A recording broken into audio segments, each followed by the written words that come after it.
men, wait for the signal! Fire at will! Dawn broke over the Mississippi Delta like a blade of pale light cutting through a wall of fog. The air was cold enough to sting the lungs, and the water lay still under a thin curtain of mist. For a moment, it felt as if the world was frozen in time, silent, unmoving, waiting. Then came a distant thump, another, and another. Not thunder, not nature. These were the sounds of oars, dozens of them, cutting through the still surface of Lake Borgne with mechanical rhythm.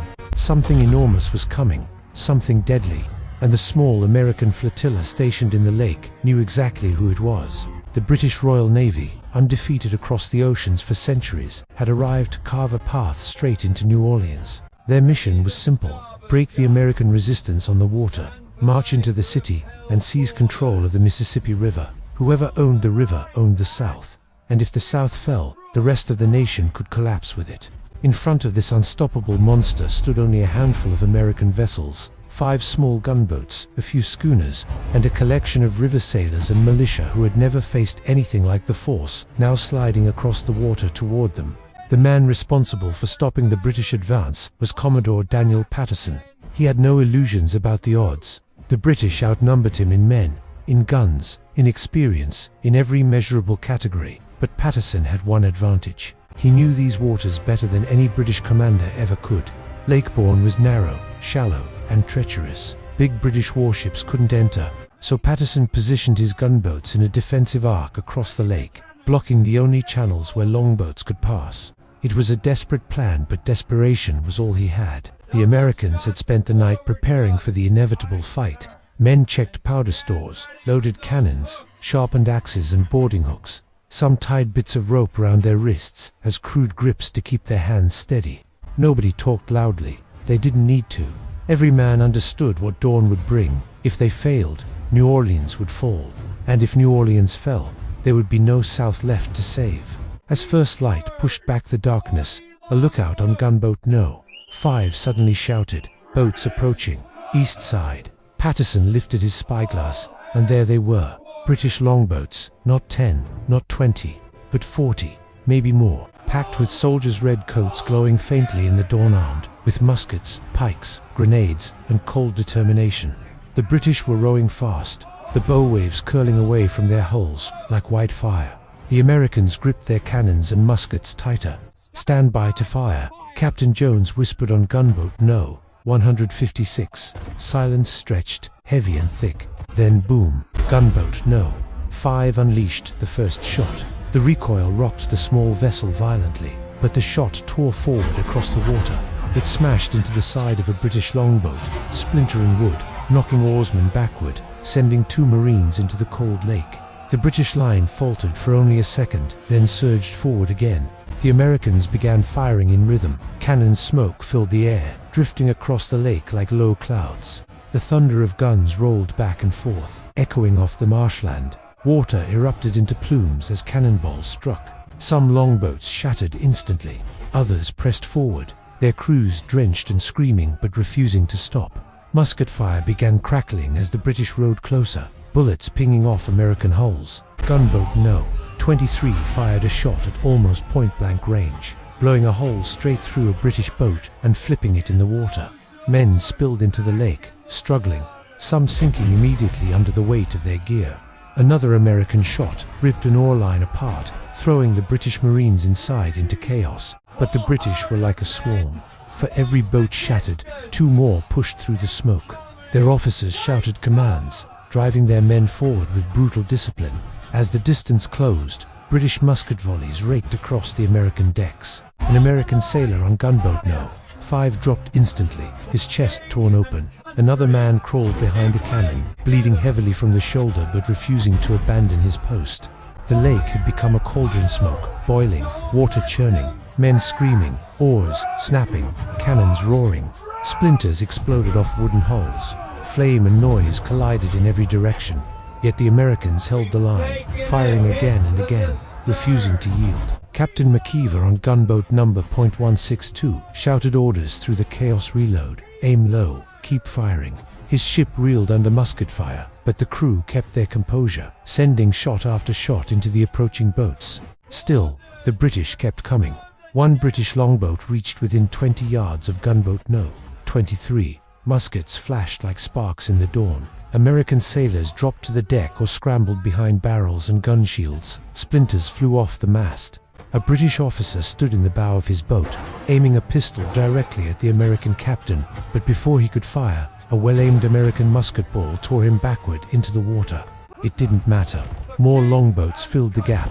Now the British were close enough to grapple, and the real battle was about to begin.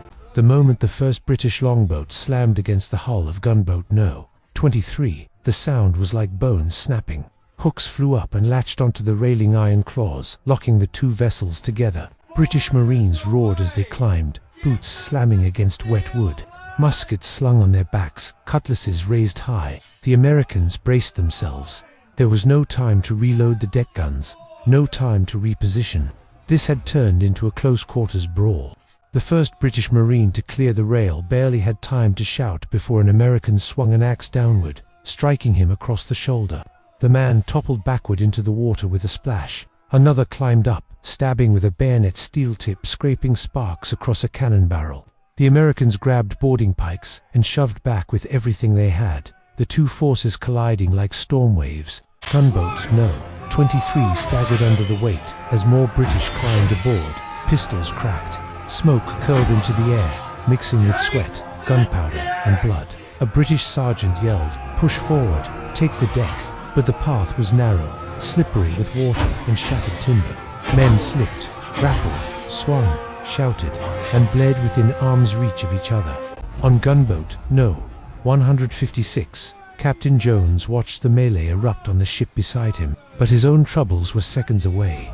A longboat packed with nearly 30 British Marines surged toward his deck, oars churning violently. Jones ordered a final cannon blast. His crew fired point-blank. Boom. The entire longboat rocked sideways, men tumbling into the lake, water spraying over both vessels. But not all fell.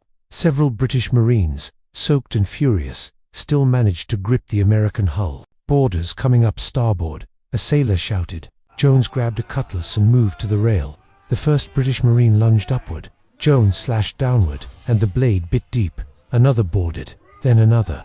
The Americans fell back step by step, holding their ground with knives, pikes, axes, and anything they could swing. Muskets were too slow now. Reloading was impossible in this chaos. Gunboat No. 162 was hit next. British boats swarmed it from two sides. The Americans tried to pivot the cannon, but a volley of musket fire forced them to duck. Captain McKeever grabbed a pike and led his men to the rail.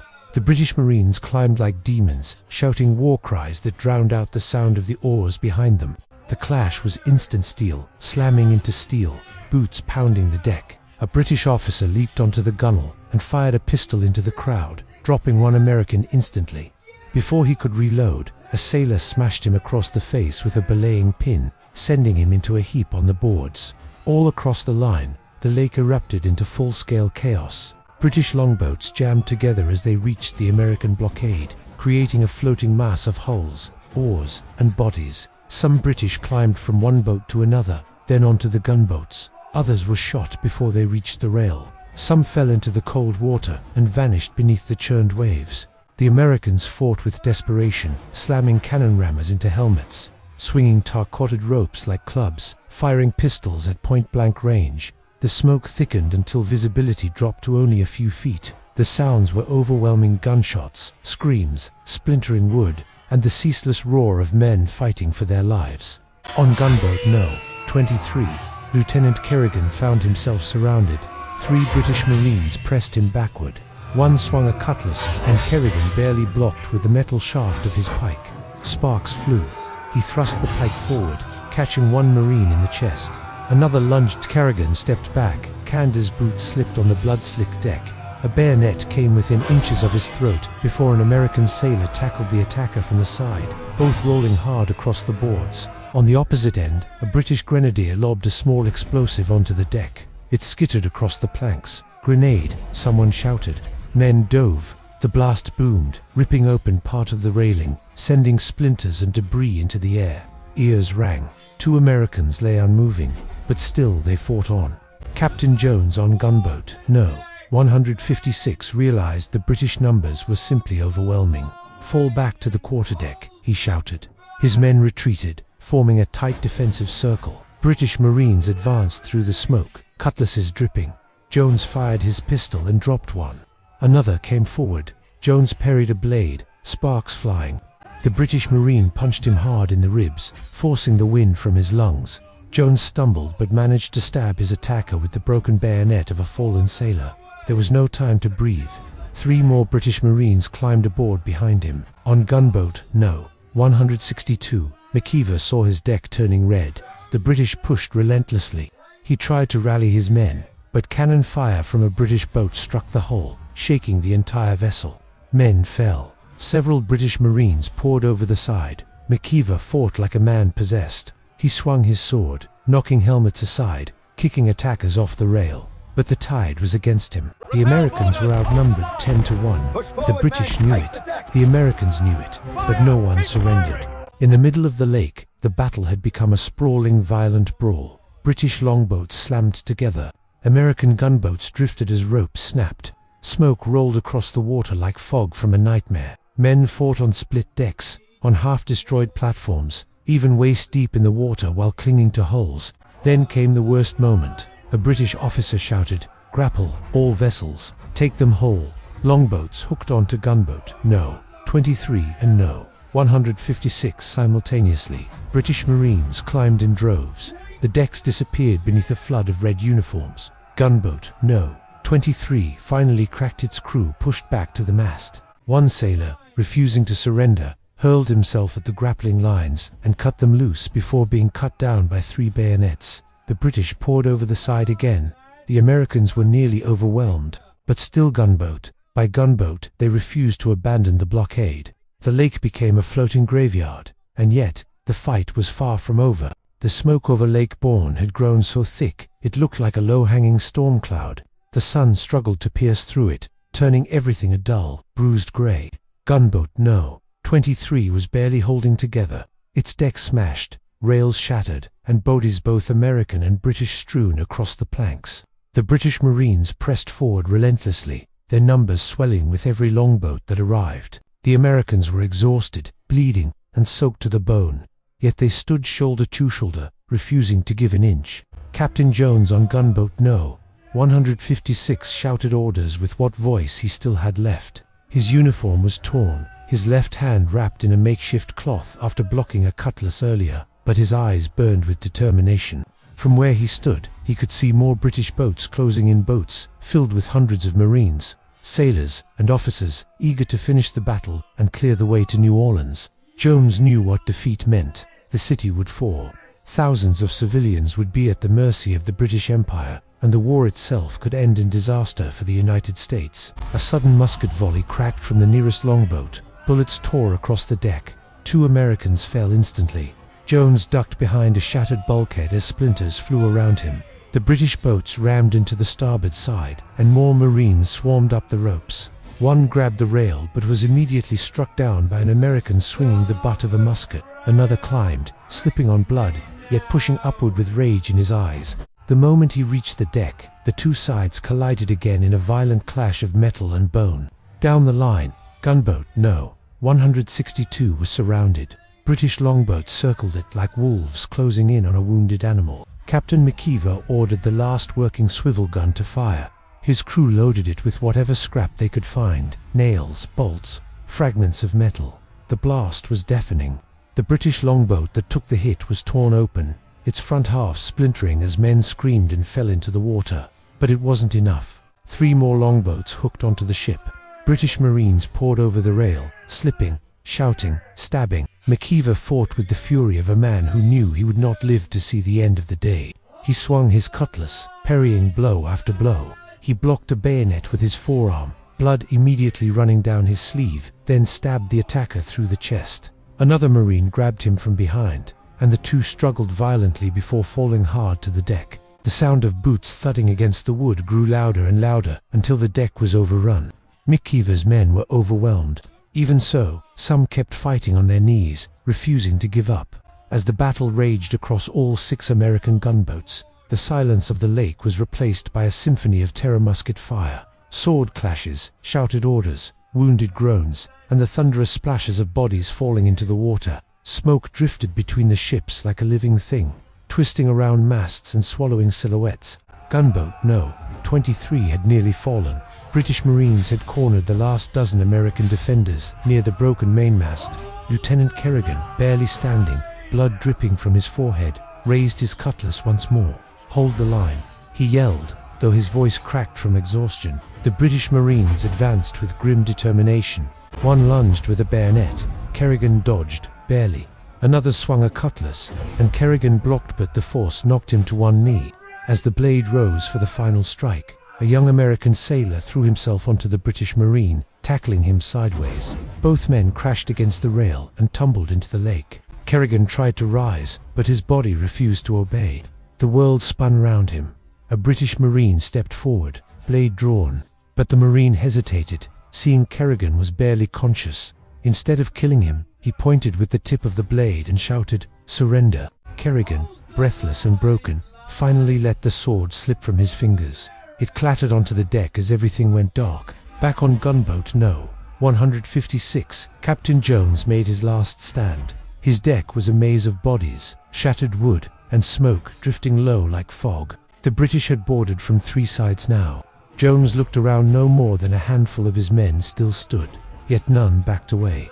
They formed a final defensive circle around the damaged quarterdeck. A British officer, tall and imposing, stepped forward and shouted, "Captain, lay down your arms. You have fought well, but this is finished."